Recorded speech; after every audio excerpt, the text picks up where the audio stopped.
वालेकुम दोस्तों, शायद भी मौजूद अगर मैं कुछ सामने ले जनाब उस्मान डार सदाकत अब्बासी और फर्क खबीब के बाद पेश खिदमत है जनाब जुल्फी बुखारी साहब। जुल्फी बुखारी साहब ने भी इंटरव्यू दे दिया है और ये इंटरव्यू इस वजह से बहुत ही ज़्यादा अहमियत का हामिल है क्योंकि जुल्फी बुखारी इस इंटरव्यू की रिकॉर्डिंग के टाइम पर ना सिर्फ आज़ाद शहरी के तौर पर ज़िंदगी बसर कर रहे हैं बल्कि वो आज़ादियों से भरपूर मुल्क यानी बरतानिया में मुकीम है, अपने नेटिव कंट्री में मौजूद भी हैं और वहाँ पर जो है उनको हर तरह की सहूलत भी अवेलेबल है। वो किसी तरह के दबाव का शिकार भी नहीं और ना ही इस हवाले से कोई बात कही जा सकती है कि जनाब उन्होंने कोई ऐसी कार्रवाई कर दी जिसके नतीजे में उनको अबडक्ट किया गया, उनको अगवा किया गया और उसके बाद उनको मुशर्रफा इस्टेब्लिशमेंट करके मैदान में खुला छोड़ दिया गया क्योंकि इस वक्त इस्टेब्लिशमेंट के साथ भी बाहर उनके कोई रवाबत नजर नहीं आ रहे। लिहाजा इस सारे पस मंजर में जुल्फी बुखारी साहब के इंटरव्यू के ऊपर तवज्जो देना, यह उनकी बात पर गौर करना बहुत ही ज्यादा जरूरी और खास तौर पर उस मौके पर जब वो इस गुफ्तगू के दौरान यानी इस इंटरव्यू के दौरान इस बात का इंकशाफ कर दें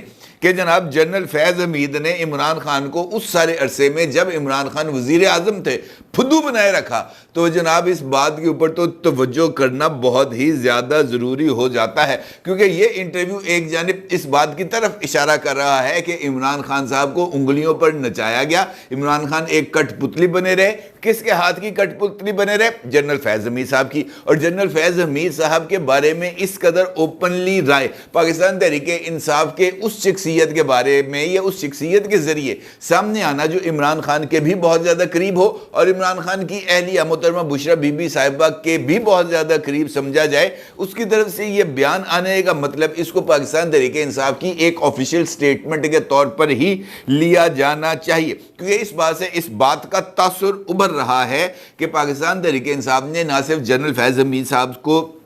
से दूरी इख्तियार कर ली है बल्कि अपने दौरे इक़्तिदार में होने वाले बहुत सारे वाक़यात का ज़िम्मेदार भी जनरल फैज़ हमीद साहब को करार दिया है। क्यों? ये बहुत ही इंपॉर्टेंट सवाल है। क्या ये इस बात की तरफ इशारा तो नहीं कि जनरल फैज़ हमीद साहब के बुरे दिन का आगाज़ शुरू हो चुका है? और क्या ये सवाल भी बहुत ज़्यादा अहमियत का हामिल नहीं कि जनरल फैज़ हमीद साहब के बारे में इल्ज़ामात से भरी गुफ्तगू का आखिरकार क्या मकसद है? सवाल ये भी है और बहुत ज़्यादा अहम सवाल है कि जुल्फी बुखारी को अचानक इस इंटरव्यू के लिए बुखार क्यों चढ़ा और इस इंटरव्यू के लिए उन्होंने जो जिसे हम कह सकते हैं कि टारगेट का तयन बहुत ही ज़्यादा ना सिर्फ सोच समझ के किया बल्कि इस इंटरव्यू के अंदर उनकी तरफ से कुछ पैगामात भी बिटवीन दी लाइंस दिए गए हैं। वो पैगामात कौन से? सारी सूरत हाल पर बात करने से पहले जनरल फैज़ हमीद साहब के हवाले से कुछ और इंफॉर्मेशन आपके साथ शेयर करना बहुत ही ज़्यादा ज़रूरी है। आपको मालूम है कि फैज़ाबाद धरने केस के साथ साथ टॉप सिटी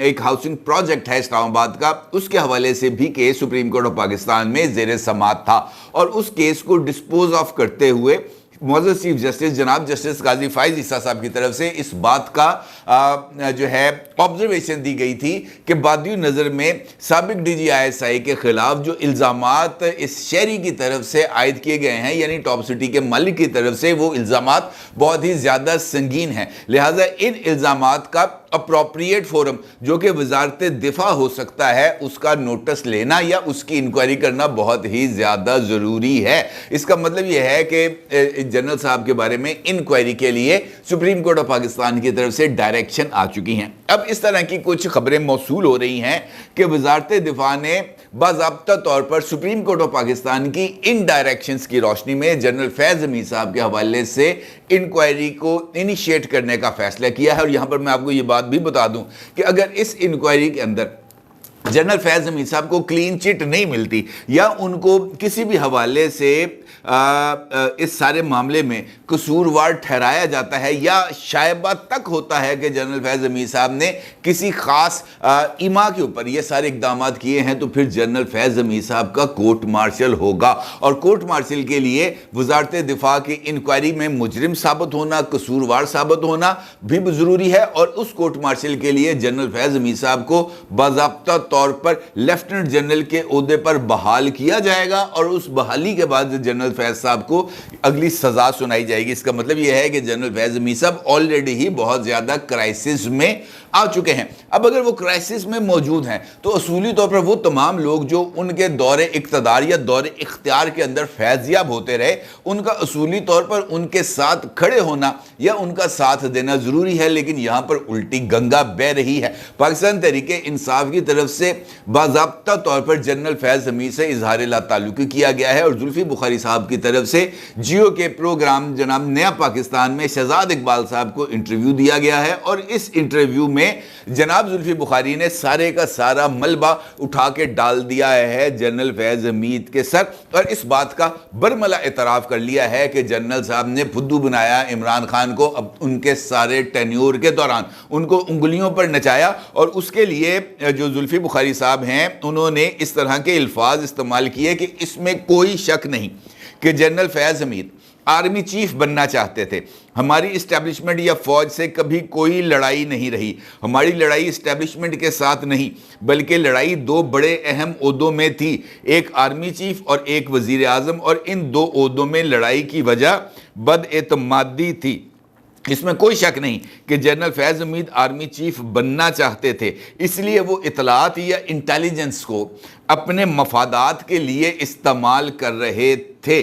और ये बात बहुत ही ज़्यादा अहमियत की हामिल है। जुल्फ़ी बुखारी साहब इस बात की तरफ इशारा कर रहे हैं कि वो इन्फॉर्मेशन जो बतौर DGISI लेफ्टिनेंट जनरल फैज़ हमीद साहब के पास आती थी, वो इस इन्फॉर्मेशन को अपने लिए मैनिपुलेट करते हुए इमरान खान साहब तक कुछ इस एंगल से पहुंचाते थे कि इमरान खान साहब इस बात को तस्लीम कर लें कि जनरल साहब से ज़्यादा उनका खैर खा कोई और नहीं है और वो मजबूर हो जाएं जनरल फैज़ हमीद साहब के ऊपर अपना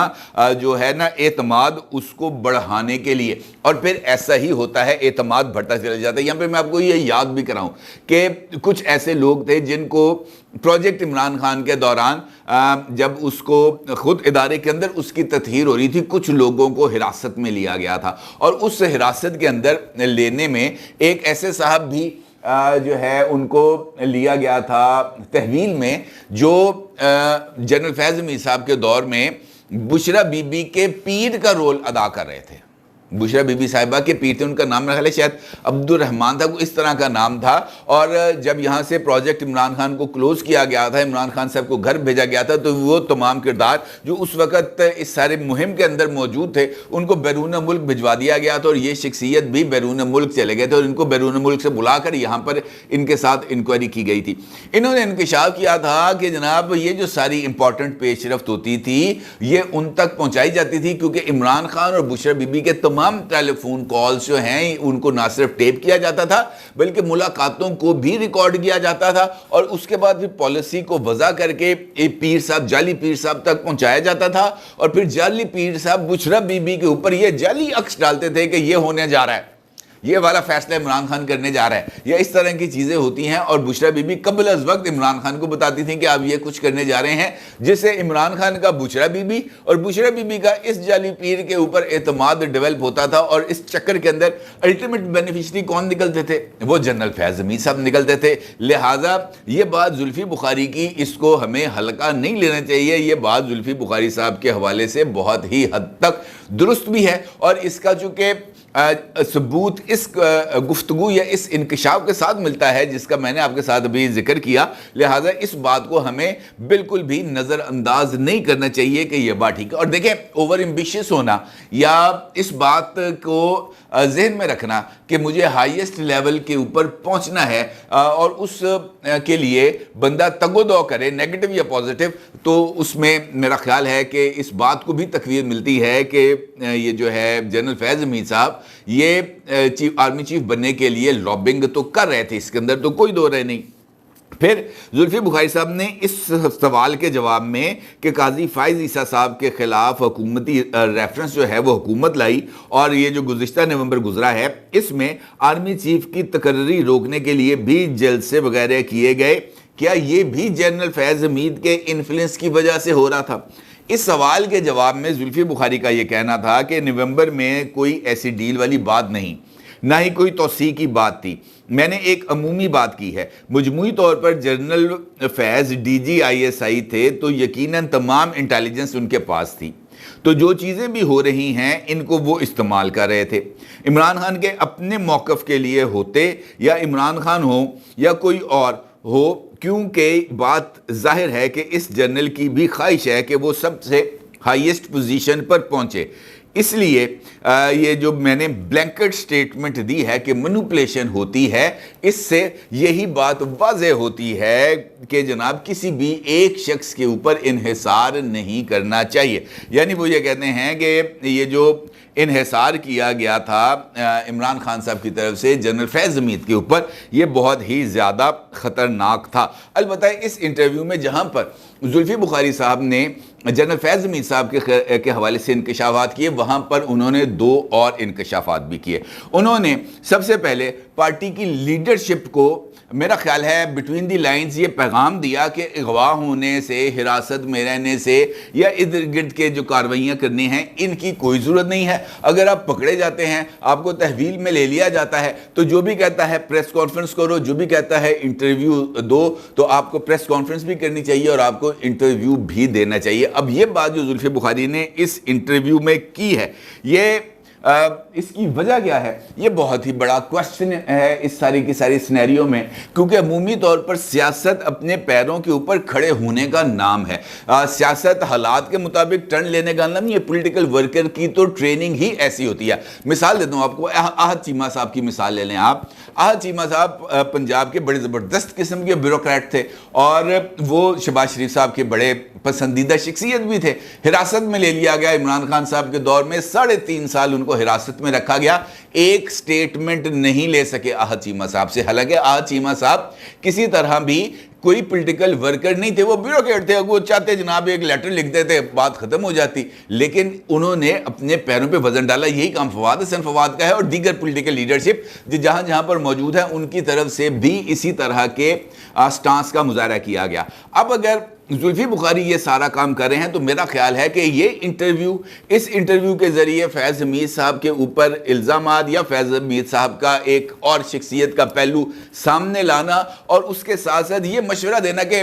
پارٹی چھوڑنی ہے چھوڑ دو, انٹرویو دینا ہے دے دو. انفیکٹ یہ اس بات کی طرف اشارہ کر رہا ہے کہ زلفی بخاری صاحب نے یہ جو پیغام دیا ہے کہ عمران خان صاحب سے الگ ہو جائیں, یہ پیغام بہت ہی زیادہ معنی خیز ہے. یا اس کا مطلب یہ نکالا جا سکتا ہے کہ زلفی بخاری صاحب بھی کسی نہ کسی لیول پر کمپرومائز ہو چکے ہیں, کیونکہ ایک جانب وہ یہ کہتے ہیں ان الفاظ میں ہماری پارٹی کی مقبولیت بہت ہے, اس لیے ہم چاہتے ہیں کہ کم سے کم ہمارے ورکرز گرفتار ہوں. اتنی پکڑ دھکڑ کے باوجود ہمارا ووٹ بینک وہیں پر موجود ہے. لیکن اس کے ساتھ ساتھ وہ یہ بھی کہتے ہیں کہ جناب جس نے انٹرویو کرنا ہے وہ انٹرویو کر لے. پھر وہ یہ کہتے ہیں کہ عمران خان کا جیل میں ہونا ہماری الیکشن مہم کو آسان کر رہا ہے. اب ایک جانب وہ کہتے ہیں کہ پارٹی کو چھوڑ دو, دوسری جانب وہ یہ کہتے ہیں کہ عمران خان کو اندر رکھو. یہ دونوں چیزیں بہت ہی زیادہ متضاد قسم کی گفتگو ہے. اس کا مطلب یہ ہے کہ یہ جو گفتگو کی گئی ہے زلفی بخاری صاحب کی طرف سے,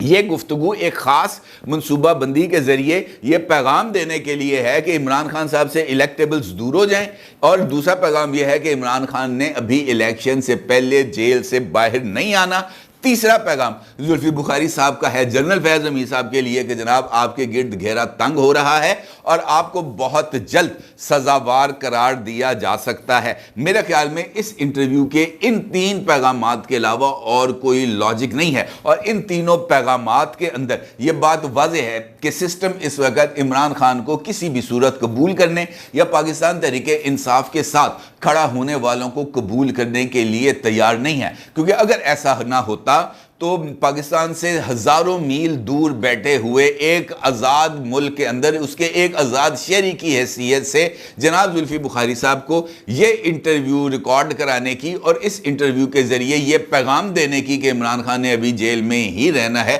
قطعی طور پر کوئی ضرورت نہیں تھی. اپنی رائے کا ضرور اظہار کیجیے گا. آپ کا بہت شکریہ. اللہ حافظ.